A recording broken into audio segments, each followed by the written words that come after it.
Hello friends, data structure सीखने की इस सीरीज में आज हम देख रहे हैं दो स्ट्रिंग को कंबाइन करके तीसरी स्ट्रिंग के अंदर कैसे रखें। तो उसके लिए सबसे पहले हमें दो स्ट्रिंग की जरूरत पड़ेगी। तो यहाँ पे हमने दो स्ट्रिंग ले ली है और पिछले कुछ वीडियोस के अंदर हमने देखा था कि स्ट्रिंग और कुछ नहीं है लेकिन कैरेक्टर एरे है। यानी कि यहाँ पे हमने एक 5 साइज का कैरेक्टर एरे लिया हुआ है, यहाँ पे भी हमने एक 5 साइज का कैरेक्टर लिया हुआ है।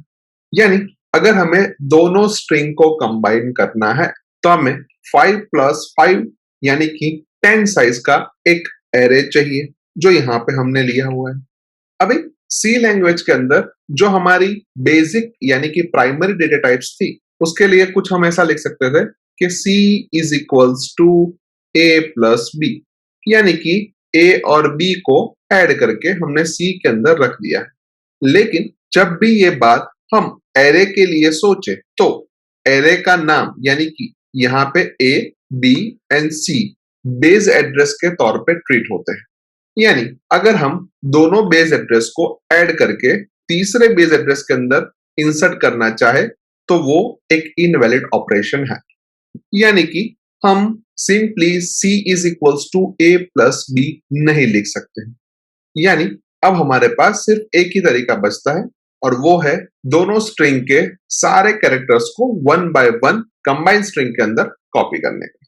सो यहाँ पे हमारे पास जो फर्स्ट स्ट्रिंग है उसका फर्स्ट कैरेक्टर यहाँ पे भी फर्स्ट कैरेक्टर है, सेकंड कैरेक्टर यहाँ पे भी सेकंड कैरेक्टर है, थर्ड कैरेक्टर यहाँ पे भी थर्ड कैरेक्टर है और फोर्थ कैरेक्टर नल है जिसको हमने यहाँ पे कॉपी नहीं किया। यानी हम सिंपली ऐसा कह सकते हैं कि यहाँ पे जिस पोजीशन पे कैरेक्टर है वही पोजीशन पे यहाँ पे भी हमारे पास कैरेक्टर है।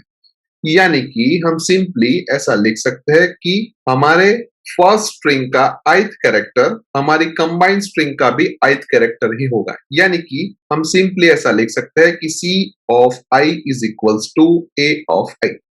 उसके बाद अगर हम यहाँ पे ध्यान से देखें तो B ऑफ 0 की वैल्यू हमने C ऑफ 3 के अंदर कॉपी की है, B ऑफ 1 की वैल्यू C ऑफ 4 के अंदर कॉपी की है, B ऑफ 2 की वैल्यू C ऑफ 5 के अंदर कॉपी की है। यानी कि हम ऐसा कह सकते हैं कि यहाँ पे जिस पोजीशन पे कैरेक्टर है उस पोजीशन से 3 पोजीशन आगे हमारी कंबाइंड स्ट्रिंग के अंदर कैरेक्टर हमने रखा है। यानी कि यहाँ पे 0 है तो यहाँ पे 3, यहाँ पे 1 है तो यहाँ पे 4, यहाँ पे 2 है, यहाँ पे 5। यानी कि हम सिंपली ऐसा लिख सकते हैं कि C of J plus 3 is equals to B of J।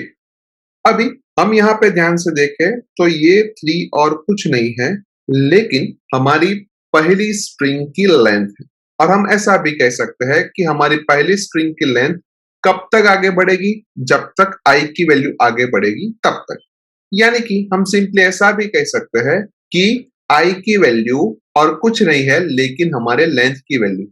यानी हम सिंपली ऐसा लिख सकते हैं कि C of J plus I या फिर I plus J is equals to B of J। So now इसी चीज को हम एल्गोरिदम के तौर पे देखें तो हमारे एल्गोरिदम का नाम हमने रखा है str_merge, जहां पे हमने दो पैरामीटर पास किए हैं A और B। यानी हमें ये दो स्ट्रिंग को मर्ज करना है या फिर कंबाइन करना है या फिर ज्वाइन करना है या फिर कॉन्केट करना है। यानी कि हम इस एल्गोरिदम का नाम ये चारों में से कोई भी रख सकते हैं। अभी सबसे पहले हमने यहाँ पे स्टेप नंबर 1 के तौर पे लिखा है कि I इज इक्वल्स टू 0, यानी कि 0 नंबर की पोजीशन से हमें स्टार्ट करना है और हमें फर्स्ट स्ट्रिंग के अंदर ith पोजीशन पे जब तक नहीं मिलता है तब तक हमें कुछ स्टेप्स रिपीट करने हैं।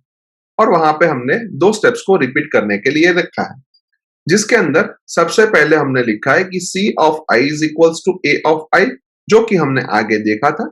यानी कि सबसे पहले A ऑफ 0 C ऑफ 0 के अंदर कॉपी हो जाएगा, उसके बाद हमें I की वैल्यू के अंदर इंक्रीमेंट करना पड़ेगा। तो इसी वजह से हमने यहाँ पे लिखा है कि I प्लस प्लस, यानी जब तक ith पोजीशन पे नल नहीं मिलता तब तक I की वैल्यू बढ़ती रहेगी।